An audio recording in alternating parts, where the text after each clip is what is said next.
August 2021 housing market update. My name is Jeff Green. I'm going to be your host today. Let's jump right into our presentation, and we'll check in with our panel in just a few. So today, largely, we're going to be talking about the possibility of a housing bust, the market, imploding, so on and so forth. And the overall message is, doesn't look like it's going to happen. And I'm going to present to you the facts as to why that is. All right. So, we are experiencing some serious price appreciation. And when you look at it on a year-over-year basis, it's tremendous. I mean, 15.4% as of May. That's a huge number. I mean, we haven't seen that sort of price appreciation in a very, very long time. So one would think that, a housing bubble could be on the horizon. But let's take a look at components to that statement and kind of break it down one by one. We're going to look at the financing end of things first. I like this quote. It's the reason why I kept it in the deck, and I'm just going to go ahead and read it. There are marked differences in today's run-up in prices compared to 2005, which was a bubble fueled by risky loans and lenient underwriting. Today, loans with high-risk features are absent, and mortgage underwriting is prudent. I could not agree with that more. It is a question that I have been asking for years on the housing market update. When we have a lender join us, I always ask, do you see subprime lending happening out there? And for the most part, the answer has been no. And that has been the case for really a decade at this point. So the loans that have been written have been fairly safe and secure. So that's a really good thing as far as, substantiating the people's ability to pay the outstanding debt. So here's another look at it. Back in 2006, there was $376 billion worth of mortgage originations made with people that had FICO scores less than 620. In 2020, that number was 74 billion. So it's far less, even in a very hot market, right? 2020 was one of the hottest markets on record in the history of the real estate industry. And despite that activity that happened, very few loans were written with people with FICO scores less than 620. So that's a good comparison right there and a good idea on what's happening. So I think we're skipping slides here. Just grant me 1 second here. No, we're good. Another indicator here is the debt service ratio. What does that mean? Debt service ratio is basically people's ability to pay the mortgage, right? So to service the debt means making your mortgage payments or your loan payments, whether it's a car loan or a house loan or a credit card loan, whatever it might be, right? So debt service is the term. And this is showing people's ability in terms of how much debt do they have versus how much income do they have to service the debt, or i.e. make their mortgage, their loan payments on time. And you can see going all the way back to 1980, we're still at the lowest level, which is the strongest level, meaning that people have the ability to pay their loans. They have more ability to pay their loans than they have since 1980. And when you look at the housing bubble from 2007, you can see it's a stark comparison between the two. You can see this peak all the way up here at 7.2%. And today we're all the way down at 3.5%, 3.45%. So we have essentially, in general, the population has twice the chance of making their loan payments than they did back in the bubble. So that's a good thing. It means that people aren't necessarily going to be walking away from these loans anytime soon. So what about forbearance? This time last year, maybe about 14, 15 months ago, we were hearing a lot about forbearance because the government was giving out forbearance programs due to the pandemic. And a lot of people jumped into it because they didn't know what the future was going to hold. So they took the option of not paying their mortgage. 30% has then since been cut. This was the original projection of forbearances of all mortgages that were out there. Today, it's 3.5%. So the forbearance issue just never really came to fruition. Another look at it is right here. The number of mortgages in active forbearance is now under 2 million units. So again, back in May, that was 4.76, and it just is continuing to trend downward all the way down to 1.86 million mortgages in active forbearance. Within those 1.2 million that we just saw from that other chart, here's a look at what's going on with those, okay? So 44.1% have been paid in full. All right, 38.7 worked out a repayment plan, either a loan deferral or modification. And only about 15.7% of the total are still in trouble. They haven't worked out a plan.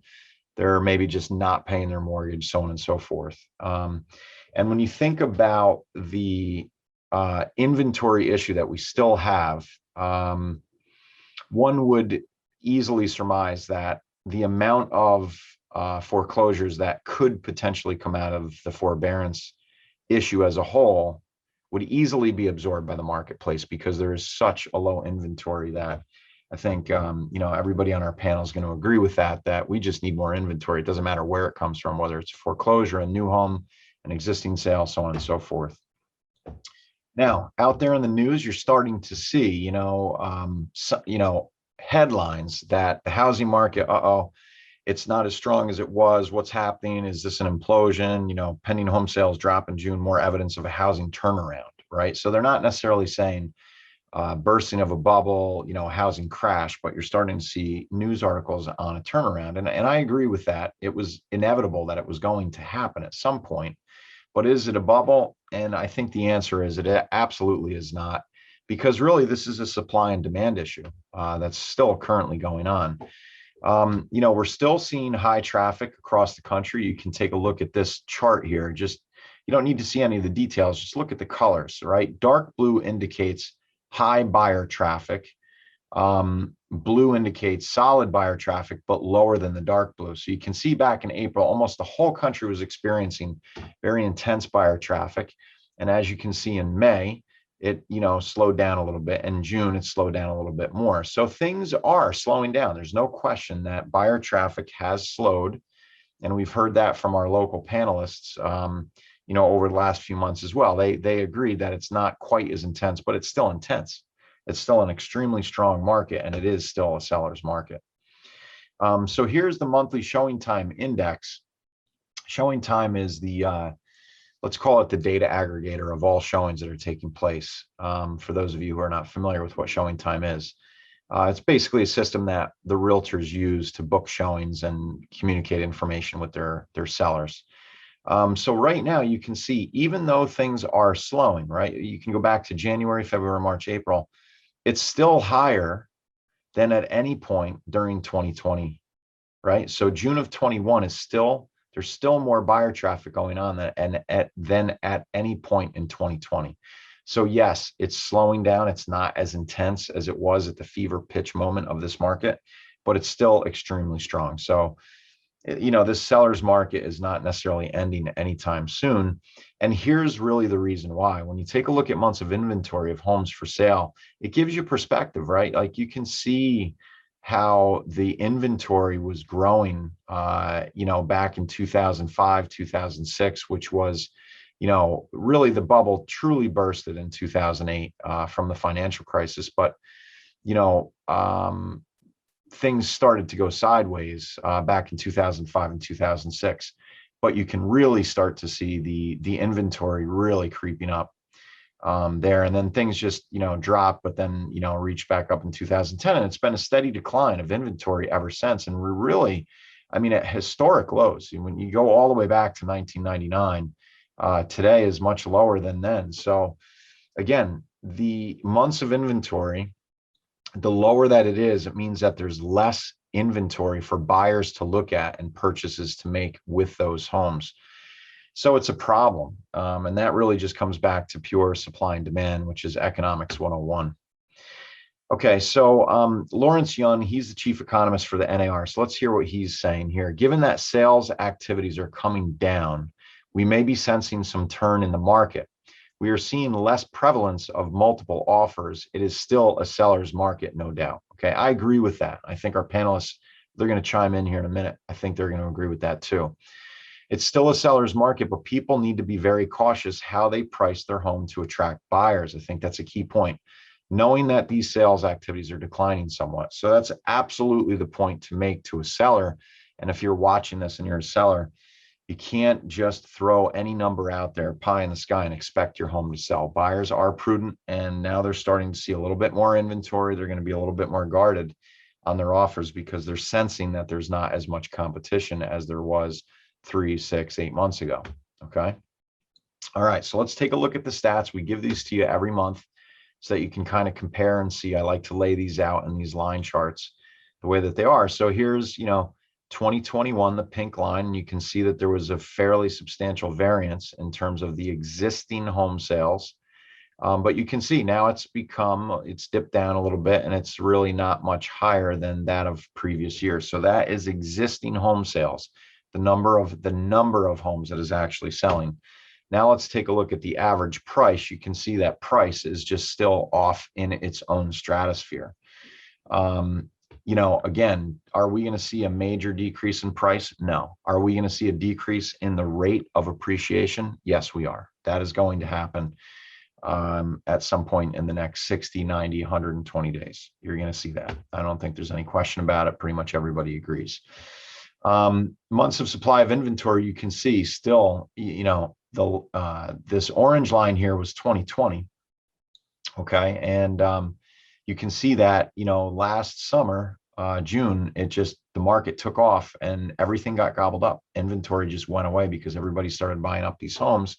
And you can see we still started the year off at that pace. But one thing that I've been saying that you don't really hear a lot about, but we've been saying it here on the housing market update, people are getting called back to their jobs. They're being called back into their offices, into the inner cities. What was the pressure of the housing units around the country was people were exiting the metro areas into the suburbs and gobbling up all of the inventory. That seems to have cooled. People are kind of staying in the city at this point if they haven't left. Maybe some people are going back. They're holding on to the homes that they've bought, second homes. But at some point, I think a lot of those people are going to recognize that owning a second home isn't so easy. There's a lot of maintenance required, and they're probably going to put those houses on the market in the years to come. So we're going to start to see a lot of that inventory come back on the market. That's my prediction. All right, some housekeeping items before we get to our panel. The next housing market update is going to be September 21st at noon. So you can always stay in touch with us, HM Update. You can register to get automatic updates for the webinar so you don't miss it. And a special thank you to NewOp, the Business Opportunity Exchange, for sponsoring our housing market update. All right, great. So let's get to our panel. We have two very experienced realtors who are going to join us. We have Keren Gonen from Green Team New Jersey Realty. She operates in the New York metro area, North Jersey, if you will. And we have Pete Galyon from United Real Estate Experts down in Chattanooga, Tennessee. Pete, welcome. Thanks for joining us. You can unmute your mic at this point. We're going to check in with you. So Keren, we'll start with you first and let Pete just kind of, be ready for me to come to him next. What do you think about the information that was presented? Do you think that things are starting to cool a bit? What are you experiencing? I think they definitely are. I think we do have more sellers that are listing their house, hoping to catch the tail end of the trend we've been having for the last 18 months. Houses, as far as pricing goes, has come down a bit. So we call that with the market getting softer. Still a seller's market, but it's not insane like it was a few months ago where you could list a house for literally $1 million and get bidding wars going. So it's definitely slowing down a bit, becoming a bit more logical. All the hodgepodge stuff we had going on with offers, waiving inspections, waiving appraisals, that's done and over with. It's becoming a bit more normalized. Back to the market we had actually in 2019, which was also a great year up until COVID. So I think the market is starting to soften up a bit. Right. And that's a point that I was going to make, Keren. And it's an astute point that you just made, is that, before the pandemic set in, we had a very strong market that was building and building and building and was continuing to be on a very good pace. It just wasn't at the fever pitch that then ensued once everything opened back up, in terms of, like in New York State, we were shut down. We couldn't even show houses. We're going to check in with Pete in a little bit. I don't think that ever happened down in Tennessee. So it's been a mixed bag from state to state, but there's no question that once the pandemic hit, there was a fever pitch in the housing market. And I think the reality is that we may just settle back in to levels where we were back at the start of 2020, which was still a very strong market, but it wasn't the insanity level that we had during the pandemic. So Pete, let's check in with you. You're down in Chattanooga, Tennessee, correct? Yeah, that's correct, sir. Okay, cool. So how are things going down there? Do you think things are cooling off? Or I know that Tennessee in general is just red hot. Are you experiencing any sort of slowdown down by you? It is a little bit. And so, just like, Keren mentioned, there's a bit of a slowdown as far as multiple offers, people doing, the crazy things that I would never recommend my own buyers doing, which is, waiving inspections, appraisals, going far, far above where we even feel the appraisal price would be. And it's just become commonplace to write these special stipulations in, and I'm just not doing that quite as much now. That's been cooling down for the past month, perhaps 2 months now. I noticed it happened, middle of the summer that we were slowing down. I see that as a real positive, right? I think you would agree with that. I mean, we don't want buyers running into transactions. This is a major purchase. You need to make sure that, what you're buying is what you want and what you're bargaining for. Yeah, absolutely.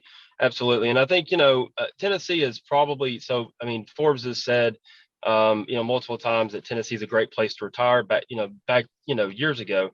And even now I'm seeing just a huge influx from different locations, West Coast and up north and stuff that are moving down here because, like you mentioned, we haven't been on lockdown quite as much or even at all in some cases in certain places. And so that's very attractive to some people, for the health reasons, and also for, workplace has been wide open for the past almost 6 months now. So. Yeah, that's good. I just think in general, we're probably going to slow down to a pace that we saw at the beginning of 2020. I think in reality, our market is going to kind of pick up where it left off. One thing that I think, we've been touching on over the last few months in the housing market update is lumber prices. And I just wanted to kind of touch on that a little bit. I was at a planning board meeting last night for a new subdivision that's coming online here in our area. And I was talking with the builder who was there for the meeting as well. And we got chit-chatting about lumber prices. And because the news reports that you read is that things have kind of settled down. And I asked them, is that true? And they said, well, not really. They said basically what's going on is the retailers are keeping the prices at the same levels. It hasn't really cooled off that much. Because the suppliers to the retailers haven't really dropped their prices. So I said, well, so who's making the money? Because, right, I mean, if demand is still there, who's making the money? And the first point that he made, he said, well, look, there's enough demand that they don't need to drop prices because there's still the supply is being gobbled up. But the mills are really seem to be cashing in at this point, which is probably not a bad thing because it helps them become solvent for many years to come, so that those supply chains, hopefully, they're retaining earnings and, creating a war chest for future swings in the marketplace. So it's good. I think that the point is that the whole supply chain of lumber seems to be healing. Money's coming back to the mills, the loggers, so on and so forth. And, things are kind of on the upswing there. So I think as things cool, time rolls on, lumber prices are going to settle down again too. But again, it's a supply and demand thing there just as much as it is in the housing market. Okay. Keren, do you have anything else that you want to add real quick before we wrap it up? I actually just wanted to add, I apologize for the noise in the background. No problem. I just wanted to add that the buyer profile is changing a bit. So we were dealing in our area with a lot of people that are moving out of New York City, have a lot of cash. Buyer profile is changing. If you are thinking of listing your house, you want to make sure you're dealing with the local realtor that knows the market, knows the local lenders. So that way, when offers do come in on your house, they're making the calls, they know the lenders. I've had quite a few listings where things didn't work out because of the lender. And so I'm just cautioning sellers, when you do list, use a local realtor, read their reviews, find out what their background is if they've been in the industry. And same thing for buyers. Even though the buyers have all these different tools online and they're very educated, you want to make sure you use a local realtor that can give you a local inspector, a local attorney, someone that's used to doing business in the area, because that can make or break a deal as well. Couldn't agree more. Couldn't agree more. It's very important to use professionals, you know, at all times. Pete, do you have anything else that you want to add? No, completely agree with Karen on that one. It's been something I've been preaching for the past as long as I can remember, that it's so important to it's, you know, you're building a relationship with somebody who's going to help you through the most important financial decision you'll ever make. And I feel like that's something that I've done, and I'm offering, you know, several different lenders here that I work with. And of course, you know, like she said, if you're going to list, if you're a seller, you want to look at reviews, you want to see what the track record looks like, days on market. That's very important. You know, sellers and buyers both beware that, you know, there's a lot of people out there that make a lot of promises and can't deliver on those. And that's something you should be aware of. No doubt. All right. Well, we've got two good ones right here, folks. Let's check out their information right now. I'll send everyone off with that. Here's a look at the information. If you want to get in touch with Pete down in the Chattanooga, Tennessee area, Karen, there's her information for New York, New Jersey, the northerly suburbs of New York City, if you will, right? That's kind of Karen's territory. So Pete, Karen, thank you so much for being here. Come again. And hope everyone can join us next month on the 21st of September. Take care.